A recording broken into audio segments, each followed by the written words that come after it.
Telangana budget సిద్ధమైంది. అసెంబ్లీలో తెలంగాణ సర్కార్ బడ్జెట్ ని ప్రవేశపెట్టబోతోంది. శుక్రవారం 3,30,000 కోట్లతో పద్దును ప్రవేశపెట్టొచ్చని ఆర్థిక నిపుణులు అంచనా వేస్తున్నారు. శాఖల వారీగా ఆర్థిక శాఖ మంత్రి భట్టి విక్రమార్క సమీక్షలు నిర్వహించారు. ఆయా విభాగాల ఉన్నతాధికారులు చేసిన ప్రతిపాదనలతో బడ్జెట్ సిద్ధం చేసింది ఆర్థిక శాఖ. ఇక శుక్రవారం ఉదయం 9 గంటలకు deputy CM Mallu Bhatti Vikramarka budget ప్రతులతో అసెంబ్లీకి రానున్నారు. అసెంబ్లీ కమిటీ హాల్లో సీఎం రేవంత్ రెడ్డి అధ్యక్షతన జరిగే రాష్ట్ర కేబినెట్ సమావేశంలో తెలంగాణ బడ్జెట్కు ఆమోదం తెలపనున్నారు. వీటితో పాటు పలు బిల్లులకు, కొన్ని సవరణలకు కూడా కేబినెట్లో ఆమోదం తెలపనున్నారు. కాంగ్రెస్ పార్టీ ఇచ్చిన 6 గ్యారంటీలు అమలు చేసే దిశగా ఈ బడ్జెట్లో కేటాయింపులు చేసేందుకు తెలంగాణ ప్రభుత్వం చర్యలు చేపట్టింది. అదే సమయంలో తెలంగాణ విజన్ 2047 డాక్యుమెంట్ అమలు దిశగా ప్రత్యేకంగా నిధులను కేటాయించనున్నట్లు తెలుస్తోంది.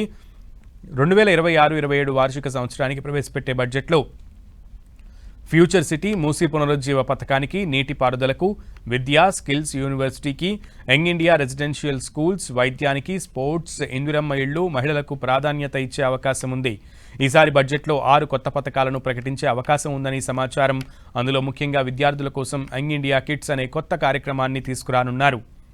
ఈ పథకం ద్వారా ప్రభుత్వ హాస్టళ్లు, గురుకులాల్లో చదువుతున్న విద్యార్థులకు అవసరమైన పాఠ్య సామాగ్రి, ఇతర అవసర వస్తువులను కూడా అందించనున్నారు. అదేవిధంగా బాలికల విద్యను ప్రోత్సహించేందుకు ఎలక్ట్రిక్ స్కూటర్ల పంపిణీ వంటి కొత్త ఆలోచనలు కూడా పరిశీలనలో ఉన్నట్లు తెలుస్తోంది.